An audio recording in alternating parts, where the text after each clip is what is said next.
Welcome everyone to the next educational webinar in our Learn at Home series this spring of 2020. This webinar tonight will be taught by Bill Baddeley, a dear friend of mine from the Master Gardener program class of 2014. Bill is going to talk to us about gardening tools, what he calls Gardening Tools 101, their care. And so this webinar series is brought to you by the University of Rhode Island Cooperative Extension. We are the arm of the university that brings science-based resources out to Rhode Islanders to help them solve problems around issues that fall into these areas of focus left here. We have programs that deal with land stewardship issues, food systems and agriculture, water resources, energy, and healthy lifestyles. Many folks are familiar with some of our programs like 4-H, Master Gardener program. But we're very happy to bring you this educational webinar series right now in this challenging time. So we like to mention that one of the things we're working really hard to do is make sure that the information we share with the public is accessible to everyone. And one of the silver linings during the COVID pandemic is that bringing programming and education like this to folks through webinars makes it a lot easier to access our programming. But when things go back to the way they were, and because of our belief in social justice, we are dedicated to making sure that folks are able to access science to improve their quality of life and their livelihoods and protect our natural environment. And so if you're hearing things that you think would be valuable to your friends or family or colleagues, please do share our information with your networks, and that'll help us build ours. And lastly, before I turn it over to Bill, I just want to share that the URI Master Gardener program has been around since 1977. Bill is teaching you this evening as a Master Gardener volunteer himself, and the mission of the program is to educate residents in environmentally sound gardening practices through instances like this, webinars, workshops, where we disseminate research-based information. And so a lot of what you'll hear in the webinars we offer through this series is science, factual juried information that came from research. And that's really important in the age of Google. You can get information anywhere, but we want to make sure it's good information. So without further ado, I leave you with Bill Baddeley, and I'll be back at the end to share some more resources. Enjoy. Here's what I plan to cover in this talk. First, a quick view of what a set of basic garden tools would be for vegetable and flower beds that you cut in the ground. Then we'll look at the whole idea of the spring tool review, where you bring all of the tools together, look them over, assess them for any repairs or conditioning that they need, and maybe say goodbye to some of the tools. And then looking for tools that would make your gardening a bit better or more fun at least. And then finally, a couple of pages of notes on places where you can find the materials and the information about tools and the tools themselves. All right, so we're going to talk about tools and how to pull them together and get them ready for the season. But perhaps you're new to gardening, you don't have a set of tools, in which case, let's just take a quick look at a basic set of gardening tools. This is a spade. It's got a little bit of an angle to it, as you can see here. It's not a huge angle, but it's useful, and its primary use is to put this relatively flat edge, which is sharp, into the soil and make what amounts to an incision. So straight down and then pull it back a little bit, and you've got a slit that you can then extend along a line to define a bed. This is also the tool that you would use to do the first layer of double digging, where you take the sod or soil from one end of the bed, flip it up, and then the next tool you will need is a fork, which when you're double digging allows you to aerate the subsoil. As you move the soil along, you aerate the soil that's a full spade depth below the top of the soil surface. Also, for general aeration, and usually we don't, once a bed's well established, what you do is to put the fork in and rattle it back and forth a little bit in the soil to open up airways and break things up just a little bit. And that's, when you're planting a new run. And you need a hoe of some form. These are ancient tools in principle, and they have a pretty well refined and understood and agreed angle, and this allows you to do a chop motion through the soil, breaking up clods, that sort of thing. Also, it's very handy, especially if you're growing crops in rows, to take this tool and move the weeds out of the soil before they get to the point of interfering very much with the plant roots. So those are the basic tools that you require that have handles on them, and you'll notice this is a long handled tool, and these are D-handled tools. They're a little bit, a little shorter handle, but they have this handle, which is good for pushing the spade in the soil to create a little bit of a gap, and also for pulling the tool back when you're finished with the work. Next are the pruner. You'll want to have a pruner so that you can do basic chopping motions, cutting through stems. Even pruning tomatoes is better done with a set of bypass pruners than with a knife or your fingers. And you'll want to have a trowel of some kind for making planting holes when you plant a seedling, or in some cases even a seed. You'll want to use a tool like this to make the opening for it. And finally, a weeder. When you're growing plants in fairly dense forms, say a 4 foot by 4 foot bed, you've got plants dotted across it, and it's not so easy to use the hoe that we showed you before, because it's a little too broad and there's no way to get at the weeds without getting at the plants, and you want to leave the plants in place.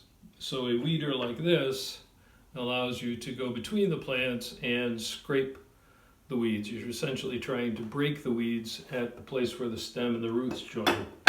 And finally, a pair of gloves. Very handy to have, saves wear and tear on the hands and all that. So that's a basic set of tools. The spring tool checkup. Annually, we take hold of the tools and check them. Look carefully at each one and see if there are any difficulties arising from wear, perhaps some damage, leftover dirt, rust, splintering on the handle, sharpness issues, and we'll cover what to do about each of these areas of potential concern. Then we want to ask for each of the tools, is it still useful and serviceable, whether it feels right in your hand and to your body, and just kind of ask why you're keeping this tool if you haven't used it for a while. And then we'll look ahead to what additional tools might be of help. So when you go out to buy the tools that we talked about before, some of them will have wood handles, and the sort of general recommendation is to find ash handles with straight grain if you can find them. But with the sort of disappearance of ash in America, those handles are now a little harder to find. A lot of companies will try to do an adequate job with other hardwoods, but increasingly you'll find steel handles, fiberglass handles, and what you want to do there is check to make sure that the shock absorbing quality of those handles is good enough that you're going to be comfortable with the tool. So try, if you're buying a hoe or something, just sort of take a hold of it by the handle and gently tap it someplace and see if you feel the vibrations. If it's too much vibration, reconsider. So let's take a look at a couple of spades just to talk quickly about similarities and differences in making. And these two spades are equivalent in terms of function, but different in terms of their construction. So on the top here, we've got a spade that was formed from a single piece of 12 gauge steel, and the upper part of the tool was wrapped, gradually forged to be a wrapped almost cylinder, tapered cylinder, and the handle is pushed into that. And down at the base, you can't actually see the handle because the forging has closed this part of the socket. Down here, you'll see that the single piece of steel has two foot mountings on it so that you don't pierce your shoes or cut into your shoes when you push the shovel or a spade into the earth. And the front side is the same, solid piece of steel, and formed in a forge, a number of forging operations. But that's the effect. This is also perfectly adequate 14 gauge, a little bit lighter steel, and this was stamped. So there was one blank that made the blade and the handle, or the socket, that is holding the handle. And instead of the blade being forged, it's still the same thickness all the way through. This part of the blade, this part of the socket are all still the same thickness. And what has been done in manufacturing is to wrap this upper end of the blank around the tapered cylinder that the handle fits into. And at the base of this, it's open, and so you can see, if I get it in good light, which I may not be able to do here, but you can see where the handle comes in. Anyway, the point is that this is first made from a piece of 14 gauge steel and then folded to make all of the relevant shapes and strengthenings. So here we've got two folded returns that are folded right back on the shovel. That tends to stiffen it a bit. It also gives you a place to put a foot without too much cutting force onto your shoe. Right, so that's difference in steel, and you'll see that when you go shopping for tools. And the next thing I want to talk about is trowels and the shaping and forming of tools as exhibited in a couple other tools. So here is a cast aluminum trowel. The whole thing is just one piece of aluminum. It was cast and is perfectly strong, perfectly durable, and a nice solution. This trowel was pretty similarly cast and then fitted into a handle. And this fork is a single stamping down here, this fork component. The fork part of it was stamped from a single piece of stainless steel. Then this tang was welded on it, and it basically is bent so that it goes up and into the handle. Now here, I'm going to move this ferrule off. What you have when you insert a tang into a wooden handle is some serious exposure of end grain. So this is potentially fragile. If you put a lot of force on this, this wood will tend to try to split out from the stick.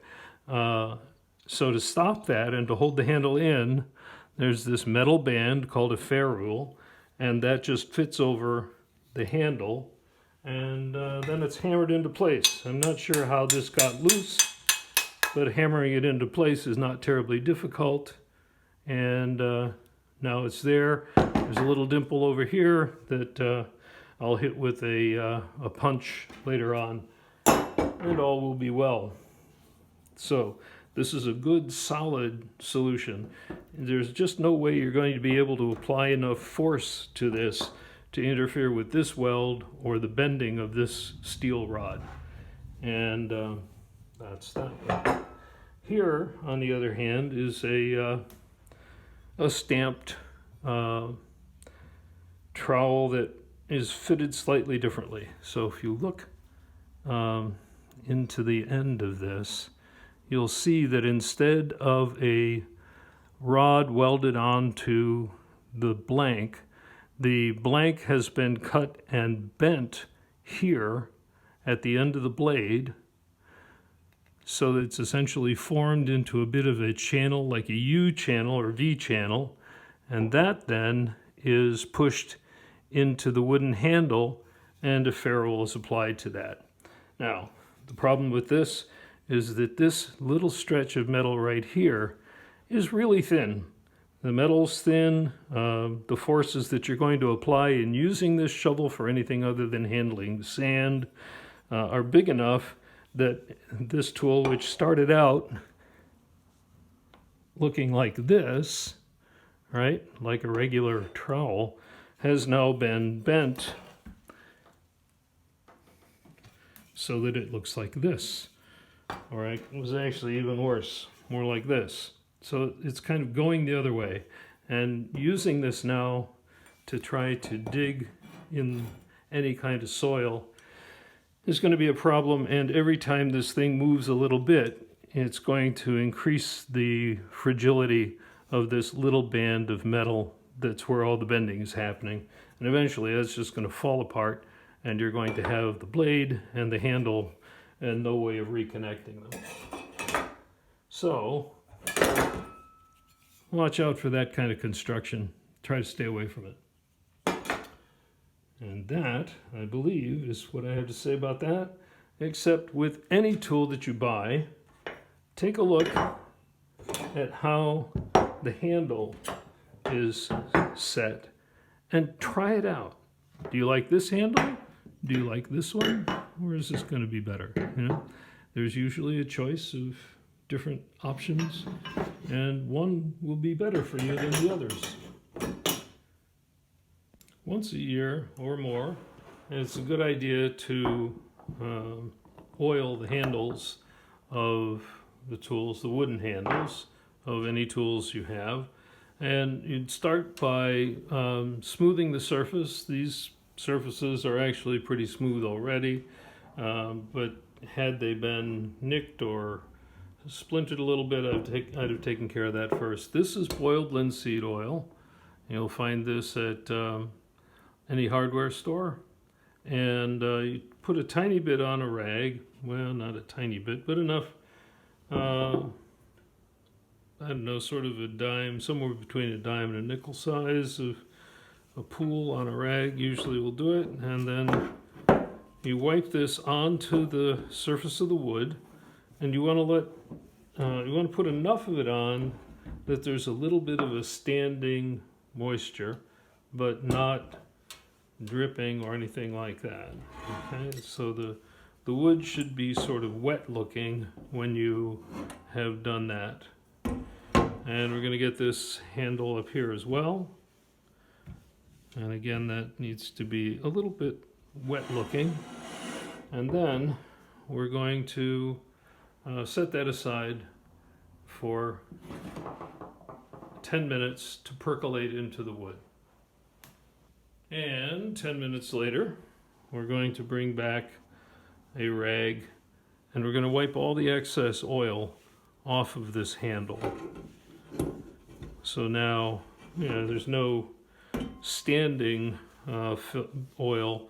It still looks shiny, but there's no oil visible pooling on the surface. We'll do the same thing here. And that should be, when you touch it, dry, not feeling terribly oily or anything like that, and certainly not pooling up little ridges of it on your fingers if you test it.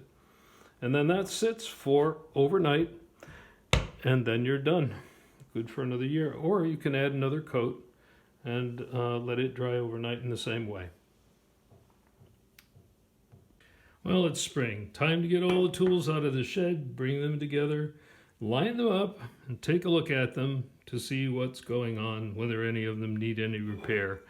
On this tool, we're going to spot this crack in the handle, which you can see here. If I get it in a good light, there you go. You can see how that crack moves back, and that's right where it's going to be hit for flexing. So we might actually replace the handle on this if we're going to keep it in service. The other thing you do, and you could do this really, it's a good thing to do this every time you bring the tool in. But you know what, we won't blame you if you don't manage every time. And then just take a board, a piece of hardwood is good, but even a piece of pine will do, and scrape off the accumulated dirt. And then if there's dirt still clinging to it, take a little bit of soapy water and wash the blade. And that will take anything in the way of dried soil and get rid of it.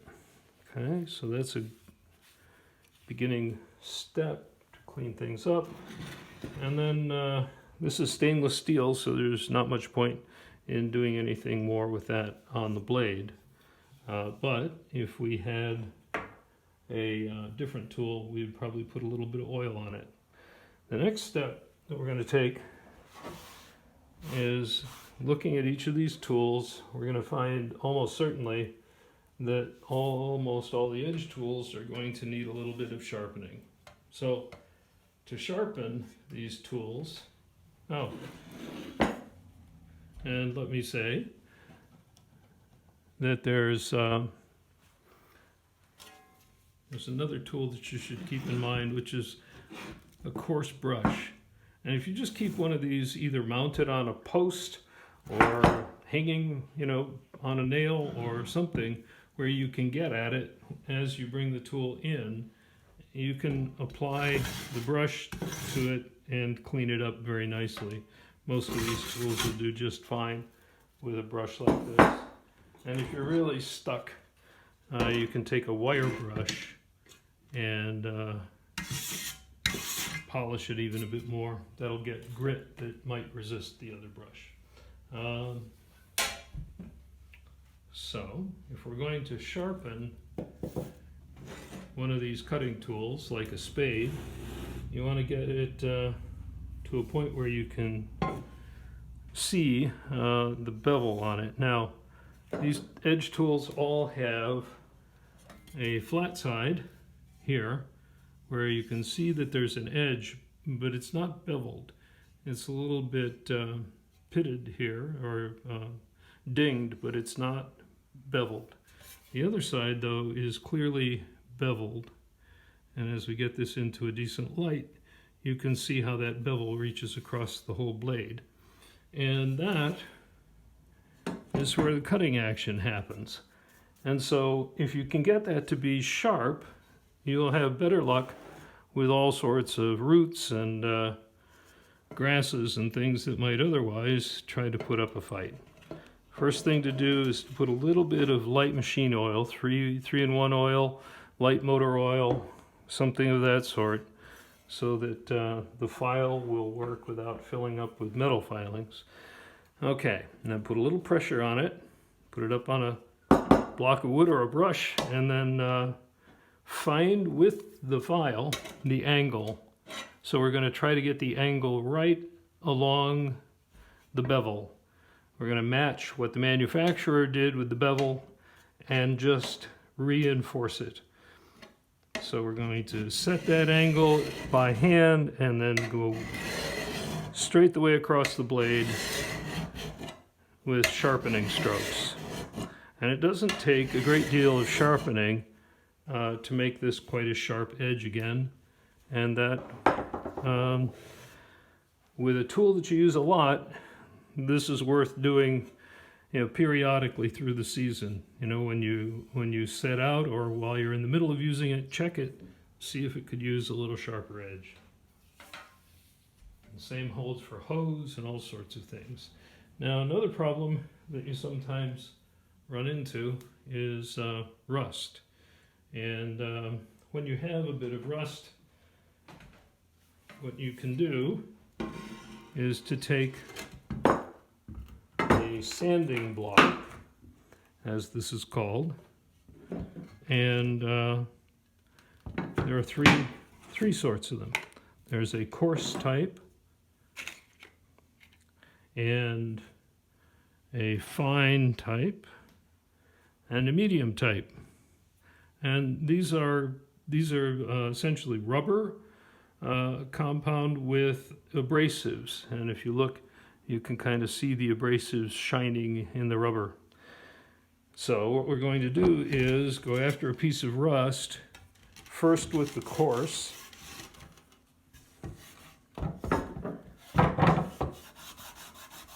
And just work at that. And because I put some oil on this earlier, you're not going to see the rust come streaming off it, but it's there.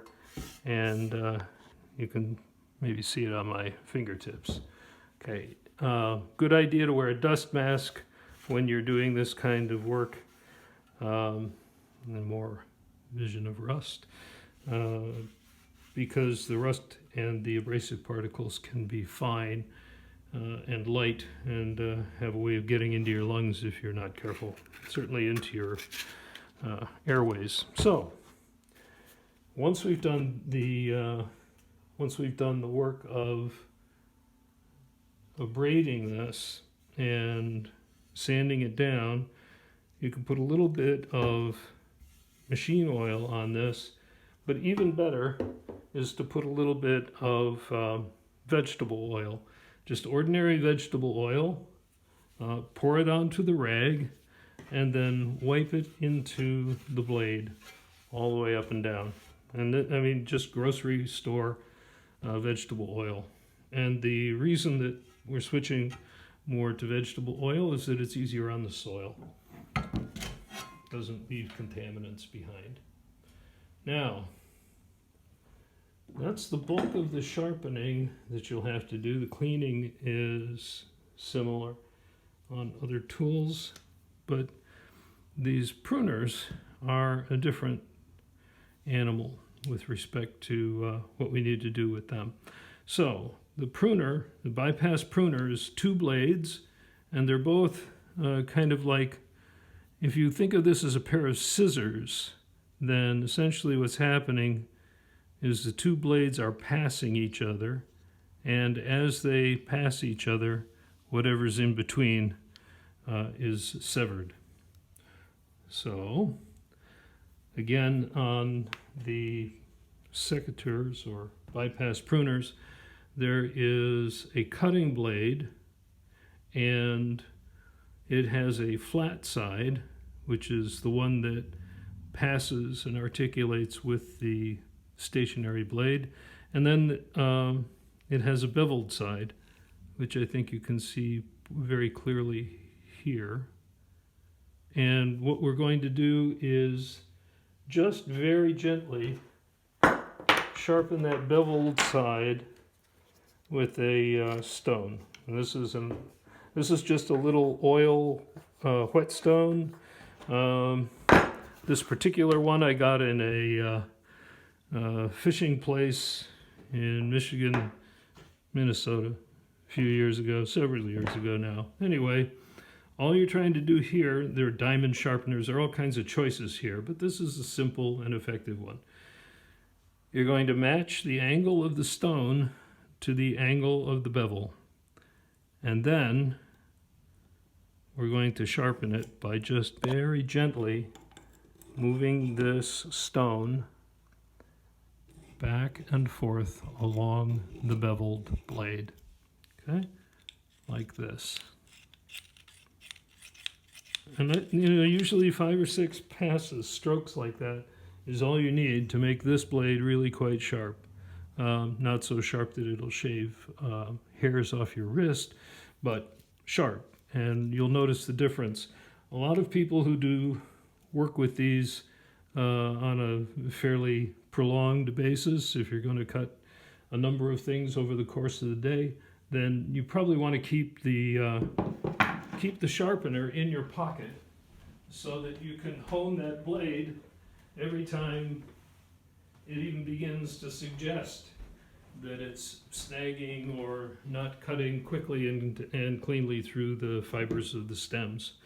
The other thing with the bypass pruners is that you're cutting through the nutrient and fluid supply for the plant, right? So when you finish making a cut, pretty much any cut, but certainly any cut where there's a potential for a disease to be carried in that stem, you want to take some alcohol, and this is just ordinary isopropyl alcohol in a little flip-top bottle, 70%, 90%, it doesn't really matter the percentage as long as it's up in that range.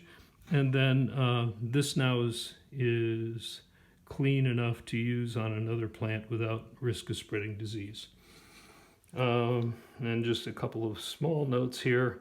This particular pruner, if that blade gets to be a problem, you can replace it.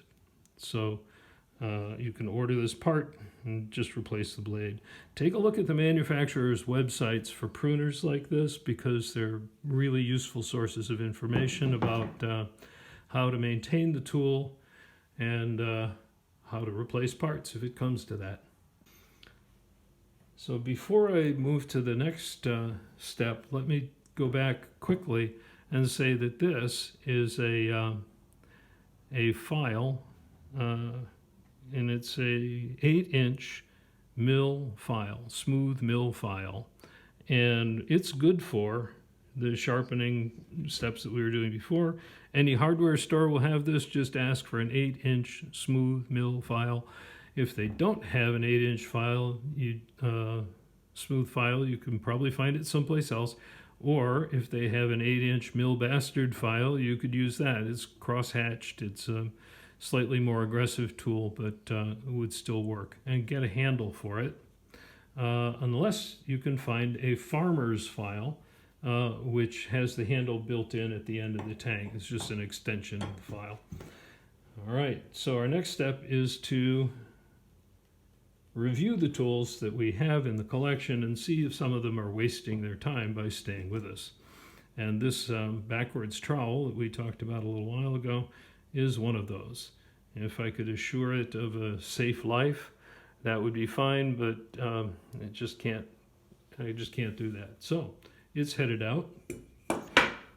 And the next one is this hand-operated shear. Yeah, you give it a grip and it shears. Now, it could use a little reconditioning, but still, it just hasn't occurred to either of us to go and use this tool for as long as either of us can remember. So it's out. And here's a lovely anvil pruner that we bought, I don't know, a couple of decades ago now, probably. And It's like another pruner, except that its primary cutting action is a knife blade right here, which hammers down on this anvil blade below. So this is a flat piece of steel underneath and a very sharp, sharpened on both, beveled on both sides, blade that cuts through virtually anything, but kind of has a tendency to crush stems in a way that the bypass pruners don't. And so, again, a nice piece of work, but not finding any occupation with us. So those are going this year. In the off season, it's generally true, I think, that gardeners spend most of their time and attention on the seed catalogs, trying to think of what you might grow in the coming year, what improvements you might make on varieties, things you haven't tried before, new avenues. But it's worth keeping your eyes open for some new tools that may have popped up, giving just a few minutes here and there to taking a look at innovations or tools that didn't strike your mood very much in previous browsings, but this time perhaps there's something that you were really finding difficult last year, where you can see that there might be a better option for you. So I'm just going to go through a few examples of this kind of thing that I've picked up in the past few years in my own garden. The grub hoe, or the wider grape hoe, is the poor man's rototiller, frequently called, and it's very helpful if you are carving out a new bed and find yourself working in fairly dense vegetation or compacted soil, and it's a helpful tool for all sorts of digging, including the trenching that's shown here, but very helpful in bed preparation or bed restoration. I spotted this shovel adapter a few years ago and started using it with a poly scoop, and found that it really made moving snow a whole lot easier. And almost immediately after that first winter, I discovered that it was helpful in shifting loads of mulch, loads of compost, loads of soil that arrived at garden sites that we operate. And so it's been a year-round sort of tool. And, if you would like to make your routine shoveling a little easier, it's worth a look. In my garden, I plant things fairly densely and not in straight lines typically, more in triangular patterns. And there's often not a lot of space between the plants, and to cut the weeds loose is a little tricky, especially if you're standing up at the time. But this collinear hoe, which is a device by Elliott Coleman, is sharpened, and you essentially drag it so the blade is just skimming parallel to the soil, but just beneath the surface of the soil, and makes quick work of severing the roots from the tops of the weeds and stopping them in their tracks. Easy to maneuver within the beds. When it comes to weeding, I wish I had better news for you, but my research clearly indicates that no matter how large and diverse your arsenal of weeders happens to be, they don't make the weeds go away all by themselves yet. So, always looking for a better solution to the problem of weeding without killing densely planted plants. This is one that I've found worth looking at as well. I've tried the hand model, and it's good for things where the plants are not really any longer susceptible to weeding from above. You kind of need to get right in close up. So this is a thing that I found helpful. Pretty much any time I go into the garden, I take along a pair of pruners and this Japanese garden knife, which has become more of a standard item in the US tool catalogs. A lot of variations, a lot of use of stainless steel, markings for depth of plantings and stuff like that. But generally, the hori hori, which means dig dig in Japanese, is a versatile tool. You can do weeding with it, you can do planting with it, you can do a little bit of digging work. It's an all-round compact and helpful tool, versatile. I haven't actually operated one of these tools, but I'm very sympathetic because when you're harvesting a large number of fruits or vegetables, being able to use just one hand to make those cuts is very desirable. And these are gaining in popularity among master gardeners working in our demonstration gardens, and I think they're probably worth a look. Two master gardeners, Mary Mason and Pat Davis, did develop the first of our tool classes, and they were incredibly well-informed experts on gardening tools and had run a gardening tool business for some time. And one tool that they recommended pretty highly was the ratcheting pruner. They found the Florian Company in Connecticut that originated the ratcheting pruner and always recommended it as a way to get more done with less exertion. And having used them a few times myself, I think their endorsement is well worth paying attention to. Next couple of slides are just lists of suppliers and sources for materials you may need for maintaining tools. Thank you.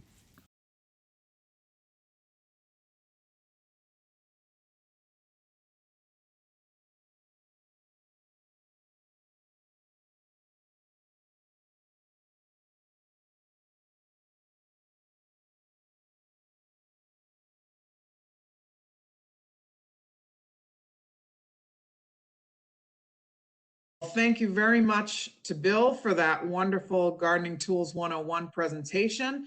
Before we let you all go, we wanted to make sure you know that every Tuesday at 7 p.m. and Friday at noon, we have a Learn at Home webinar that we're offering for free. So mark your calendar, check out our Facebook page or Instagram. And if you're not able to join us for the webinars, they are available on our YouTube page. The easiest way to get to that is just to Google URI Cooperative Extension YouTube. Also, if you have questions about gardening or the environment and you have photographs or just a pointed question, you can email that at any time to gardner@uri.edu. That's actually our URI Gardening and Environmental Hotline. We have trained volunteers answering those emails. And when we get back to the way things were, folks will actually be there to answer the phone. But right now, send your questions via email. And I would also encourage any of you who'd like to learn more at a deeper level about horticultural topics to consider becoming a master gardener. Our online applications open this month. You can stay tuned to that uri.edu/master gardener URL. And that, when you submit an application and you're approved, you will be one of over 100 students in a core training. That's what we call it. That's held at in January, the end of January through the end of April. You learn alongside your peers and then do an internship and become a master gardener volunteer like these fine folks. So we highly encourage folks to consider that if they want to learn more. And lastly, you will be sent an email after this recording if you're here with us live to take a survey. And the link to that survey will be in your email. Otherwise, we thank you very much for joining URI Cooperative Extension. We bring science to you, and we hope you'll join us next time. Thank you.